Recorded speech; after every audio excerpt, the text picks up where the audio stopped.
Kun mä ollut LinkedInillä töissä, meillähän Introduction Days sanottiin oikein, että hei, mitä tämä niinku tarkoittaa, että LinkedIn on nyt vaikuttaja-alusta eikä enää digitaalinen CV. Tanskassa suurin vaikuttaja on Novo Nordiskin toimari. Siellä on henkilöitä, joilla on kymmeniä tuhansia seuraajia LinkedInissä ja miljoona bisnekset pelkästään linkkarista. Mä itse uskon vahvasti siihen, että tulevaisuuden bisnestä rakennetaan.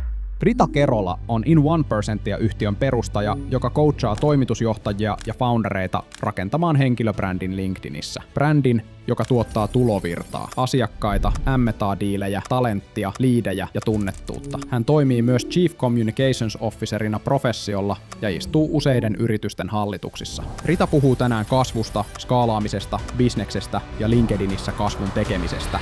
Mikä on sun kanta algoritmia? Mä luin kesällä algoritmiraportin. Nyt tällä hetkellä esimerkiksi on trendinä se, että miksi suurin osa tekee linkkaria väärin? Miten se top 1% sitten tekee sitä? nämä kaksi asiaa on ne, mihin top 1% oikeasti käyttää aikaa ja energiaa.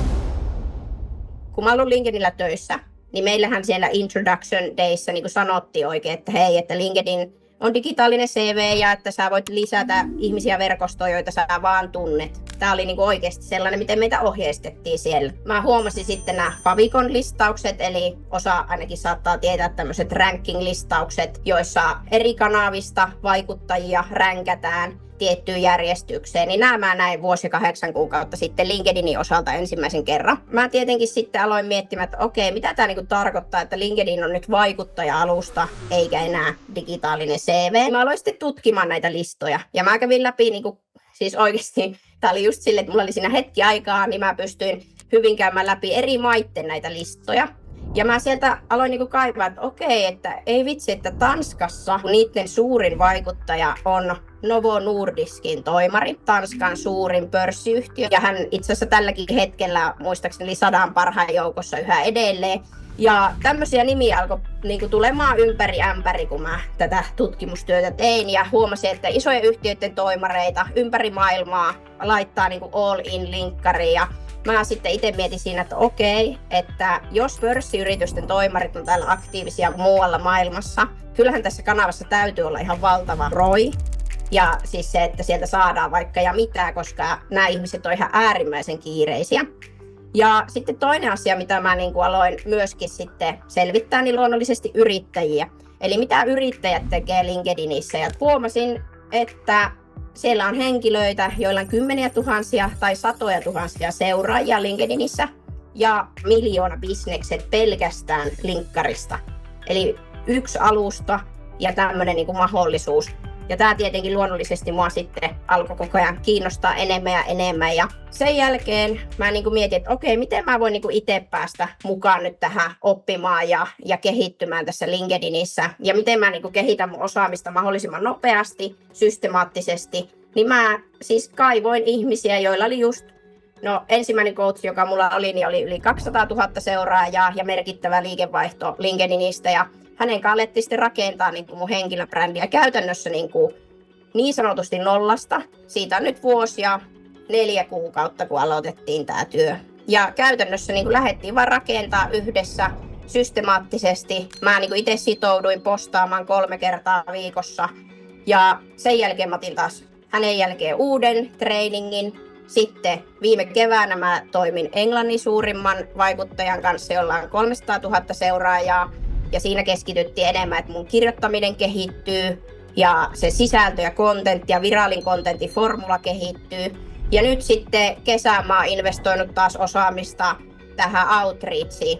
Ja siinä on hyvä esimerkki tämä, kenen kanssa nyt ollaan toimittu, niin heillä on muutama 10 000 seuraajaa, ei mikään valtava audienssi, mutta esimerkkinä miljoona bisnes myös. Eli mä vaan haluan tuoda näitä esimerkkejä esille, että tässä kanavassa on ihan älytön potentiaali. Haluan tätä jakaa eteenpäin.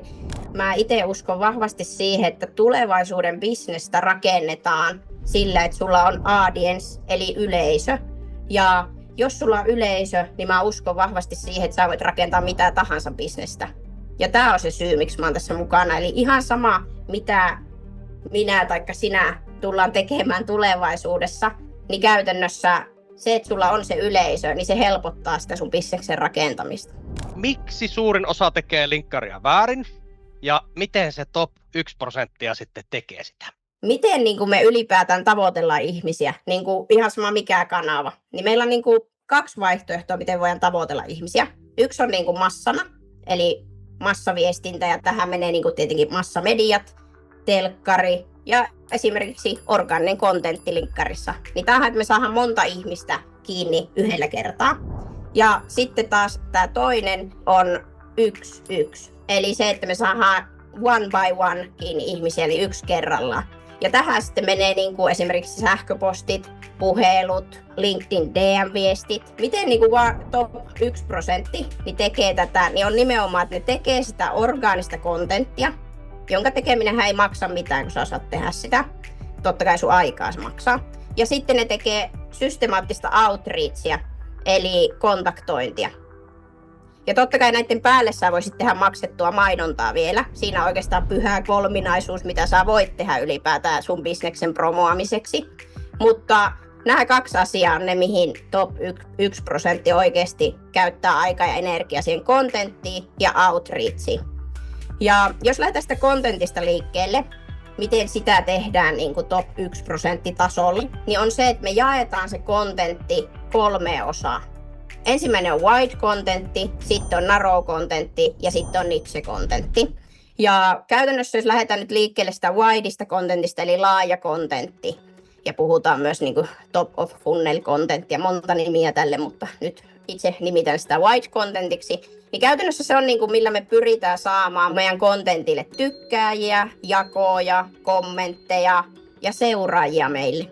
Eli käytännössä se kontentti sisällöllisesti on niinku tarinoita, asioita, mistä ihmiset voi olla sunkaan samaa mieltä, tämän tyyppiset asiat. Niin on pitkälti se, mihin me niinku fokusoidaan wideissa kontentissa. Ja tavoitteena on nuo mun listaamat asiat. Ja tämä on niinku se tärkeä ymmärtää, että meillä on niinku target aina joka postaukselle. Sitten jos mietitään niinku narrow-kontenttia, niin se taas on asiantuntemusta ja luottamusta herättävää. Eli esimerkiksi minulla, niin mä puhun henkilöbrändäyksestä, mä puhun kasvuyhtiöistä, bisneksestä, joka herättää, että okei, tuohon tyyppiin me voidaan luottaa.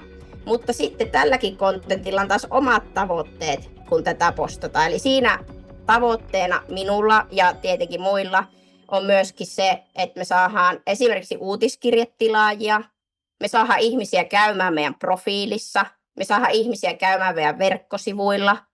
Eli kaikki tämä metriikka on niin se, mitä me mitataan siinä kohtaa. Ja sitten tullaan tähän niche-kontenttiin ja käytännössä suomeksi myyvää kontenttia.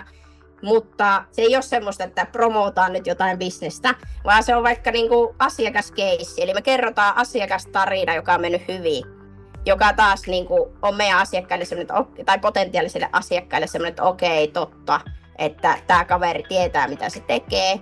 Tai sitten me tehdään esimerkiksi liidimagneetti, joka tarkoittaa siis arvokasta sisältöä, joka me jaetaan meidän yleisölle, mutta samalla me niin kuin haluttaisiin heistä meidän uutiskirjetilaaja tyyppisesti.